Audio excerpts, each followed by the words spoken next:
Hello, back for another tutorial. Well, here's my casual, but fancy weekend look. First step, as always, primer. After I blend that all in, I apply my eye balm. Always remember to blend the eye balm into your skin well, or it can become a bit too greasy. Now we move on. My next step is just a personal preference. I honestly discovered that I do not like the end result of my eye makeup when I do my eyebrows after applying eyeshadow and liner. When filling in my eyebrows, because they are so sparse but thick-haired, I try to outline the top and bottom and fill in the beginning of my eyebrows. Then just fill the ends so that is where they are the fullest. Now, as you notice, I spend quite some time on my eyebrows, as they are the most difficult part of my face to do. They are thick, but sparse all at once. They are also a bit uneven, so trying to get them cohesive can be quite a challenge. I usually spend the most time on this part of my face.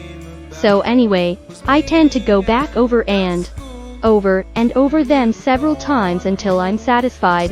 Today, I decided that I would prime my eyes with my new setting powder, a Poreless powder. Love it.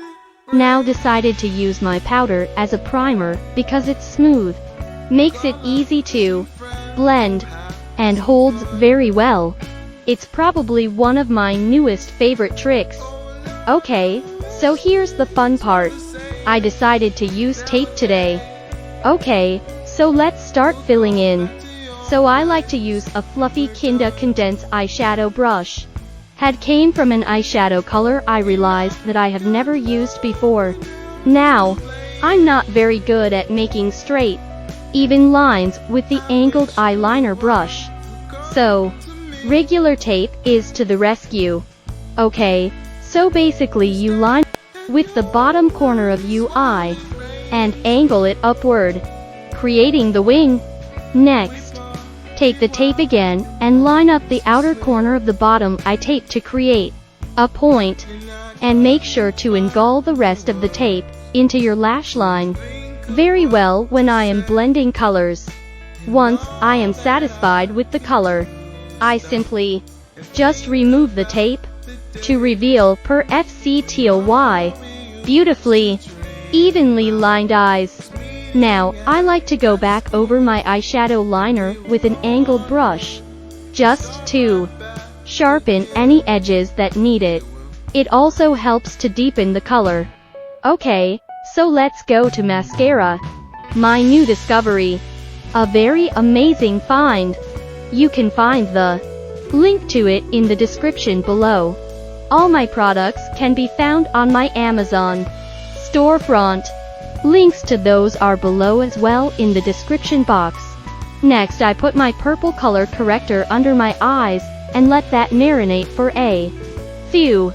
And while that is marinating, I apply my contour. After applying the contour, I go back to under my eyes to blend. Now, it's time to blend my contour. I always use setting spray to help the blending process. It helps the contour to blend out more smoothly and evenly. Now, it's time to add my pink concealer. Well, it is more of a brightener. Either way, I love it. So, now I blend this one right away. I started noticing that it leaves too bright of an under eye if you let it sit. Alright, we are getting there. Anyway, now I apply my powder foundation. The reason why I contour first is because I use powder foundation. Liquid foundation in general gets too oily on my face. Next is powder, which is pretty much just that. Powder. Lock it all in, girls. Okay, so now that I have most of my face routine done, I always go in with a sponge to pick up any excess concealer that has settled there during the makeup process.